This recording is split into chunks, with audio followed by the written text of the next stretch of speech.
आज हमारे सब बजरंगी भाई पूरे देश भर में ये ज्ञापन सौंप रहे हैं, क्योंकि असम में हमारे कार्यकर्ता बंधुओं की हत्या, निर्मम हत्या, अब ये हिंदू समाज नहीं सहेगा। और बजरंग दल पूरे देश में एक्टिव होकर ये ज्ञापन के माध्यम से शासन प्रशासन को सूचनात कराना चाहता है कि अगर कोई ऐसे एक्शन नहीं लिया गया इन विरोधियों के ऊपर में, तो हम अपने एक्शन और आंदोलन को उग्र करेंगे। साथ ही साथ आज भी देखा गया है, कल की घटना है, सुनाई में आ रहा है, सीएम जी के पूज्य पिताश्री नंद कुमार बघेल जी वो अनाप शनाप बयान दे रहे हैं। ये हम विगत कई दिनों से देखते आ रहे हैं। वो क्या सबूत मांगते हैं, क्या मांगते हैं, अगर उनको जो भी सबूत चाहिए तो हम डायरेक्ट खुला चैलेंज बजरंग दल के माध्यम से करना चाहते हैं। जो भी उनको साक्ष्य चाहिए बजरंग दल देने के लिए तैयार है। ये बीच बीच में हिंदू विरोधियों के ऊपर ये आपत्तिजनक बयान देना ये वो बंद करें, नहीं तो हिंदू समाज आक्रोशित है। कल को कोई उग्र आंदोलन की जवाबदारी पूरी शासन प्रशासन के माध्यम से हम बड़ा आंदोलन करेंगे। मुख्य रूप से किसे दोषी मानते हैं? मुख्य रूप से हम ऐसी विचारधाराओं को दोषी मानते हैं जो ये पनप रही है हिंदू समाज में, और ये इसलिए पनप रही है क्योंकि शासन प्रशासन कोई कठोर कदम उठाने के लिए तैयार नहीं है। इसी के लिए उग्र आंदोलन हमें करना पड़ता है। और आगे अगर कुछ समय नहीं हुआ तो बजरंग दल अब बैठने की स्थिति में नहीं है और पूरे देश में इसका आह्वान चालू हो गया। आपकी तरफ से इसे कैसे सुधारा जा सकता है?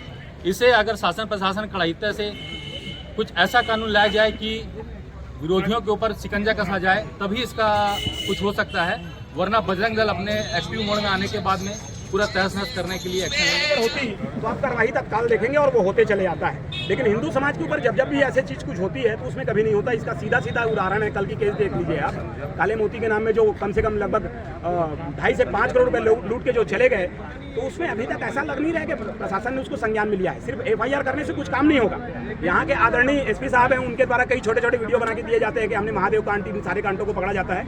इतना बड़ा कांड करना, ऐसे लोगों के साथ कांड करना जो नियमता अति गरीब हैं, जिन्होंने किसी से कोई उधार लेकर, किसी ने किसी से मांग के अपने रोजगार चल जाए, ऐसे कृत्यों पर किए, तो ऐसा लगता नहीं कि प्रशासन इन चीज़ों में सजग है। तो प्रशासन इन चीज़ों को लेता नहीं, एकदम हल्के में लेता है, क्योंकि हिंदू समाज में जो टूटता भरी पड़ी है इसकी वजह से प्रशासन लेता नहीं।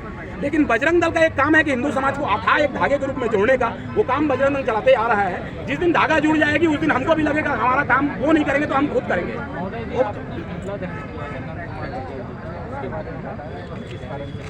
नंद कुमार बघेल जी के द्वारा बार ये बयान सुनने में आता है, और कई बार आपने भी देखा होगा कि हमेशा वो हिंदू समाज को टारगेट करते हैं और कुछ समाजों को लेकर टारगेट करते हैं।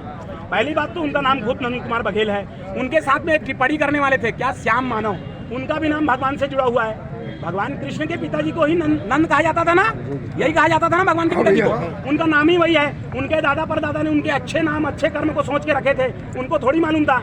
उनकी शादी जो हुई रही होगी उसमें भी गौरी गणेश का पूजा हुआ रहा होगा, वो अपने नाती का भी पूजा हुआ है, उसमें भी गौरी गणेश का पूजा हुआ होगा। अपने घर के पूजा को वो सुधार नहीं पाते हैं और आके माइक पे खड़े होकर अनाउंस करते हैं, कुछ भी ट्वीट में लिखते हैं। ऐसी चीज़ सरासर अनुचित है, ऐसे कृत्य नहीं होने चाहिए। ऐसे अगर कृत्य होते हैं और प्रशासन और शासन उनके ऊपर उचित कार्रवाई नहीं करती तो बजरंग दल अपने ऊपर में वो कार्रवाई को लेने को तैयार बैठा है, और बजरंग दल को जैसा समझ में आएगा ऐसा काम करेंगे। क्योंकि अगर शासन उनके ऊपर कार्रवाई नहीं करती है तो बजरंग दल के ऊपर भी वो कार्रवाई नहीं कर सकते। बयानबाजी किसी एक तरफे का अधिकार नहीं है कि आपके पास अधिकार है आप जो मन में पड़े ऐसा बयान। ज्ञापन सौंपे, उसका तुरंत अगर एक्शन नहीं निकलता उसका तो फिर क्या परिणाम? तो बजरंग दल इसको उग्र रूप में दिखाएगा, ऐसा उग्र रूप जैसा विध्वंसक रूप उन्होंने लंका काल में दिखाया था। शांतिपूर्ण गए थे। बजरंगियों को या बजरंग दल को मजबूर मत करे कि वो लंका दहन करने में उग्र हो जाए, हम नहीं चाहते। बजरंग दल विभाग सह संयोजक रामलोचन राकेश तिवारी।